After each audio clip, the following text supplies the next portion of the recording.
வணக்கம். நம்ம முன்னாடி வரைக்கும் காம்பஸ் வரைக்கும் எல்லாத்தையுமே பார்த்துட்டோம். ஸோ அடுத்தது நம்ம பார்க்கக்கூடியது டிவைடர். ஸோ இந்த டிவைடருங்கிறது வேறு ஒன்றும் இல்லை, நம்ம ஜாமெட்ரி பாக்ஸில் வந்து காம்பஸ் இருக்கும். காம்பஸோடு சேர்ந்து ஒரு 2 முனை இருக்கக்கூடிய ஒரு இது இருக்கும் இல்லையா, எதுக்கு வச்சுருக்கோம்னே தெரியாமல் ஒரு இது இருக்கும், அதுக்கு பேர் தான் டிவைடர். ஸோ அந்த டிவைடர் வந்து பார்த்திங்கன்னா இது நிறைய மாதிரியான, அதாவது நம்ம நார்மலாக யூஸ் பண்ணக்கூடிய டிவைடர், நம்ம ஜாமெட்ரி பாக்ஸில் பார்த்திங்கன்னா ஒரு டிவைடர் இருக்கும் இல்லையா, ஸோ அதுவும் டிவைடர் தான். அது இல்லாமல் அதாவது வந்து நம்மளுடைய நீளத்தை அதிகரிக்கவோ குறைக்கவோ இருக்கக்கூடிய எந்த மாதிரியான, அதாவது இந்த நாங்கள் காமிச்சிருக்கோம் இல்லையா, ஸோ இந்த மாதிரியான இருக்கக்கூடிய டிவைடர்ஸும் இருக்குது. ஸோ இது வந்து என்ன பண்ணும், இதோட வேலை என்ன அப்படின்னு வந்து பார்த்திங்கன்னா, டிவைடருங்கிறது வேறு ஒன்றும் இல்லை, காம்பஸ் மாதிரியே இருக்கும். இப்போ வந்து சதுரமாக அல்லது தட்டை அல்லது வட்ட வடிவத்தில், சதுரம் தட்டை அல்லது வட்ட வடிவத்தில் நமக்கு கிடைக்கும்.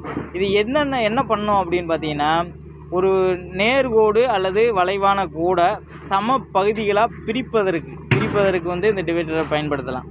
அப்படி இல்லை அப்படின்னா, ஒரு டிராயிங்கில் இருக்கக்கூடிய ஒரு லென்த்தை, அந்த லென்த்து நமக்கு என்னென்னு தெரியாது, ஸோ அதே லென்த்தை நம்ம ட்ரான்ஸ்ஃபர் பண்ணி இன்னொரு டிராயிங்கு ட்ரான்ஸ்ஃபர் பண்ணோம்னா அதை செய்கிறதுக்கும் இந்த டிவைடர் பயன்படும்.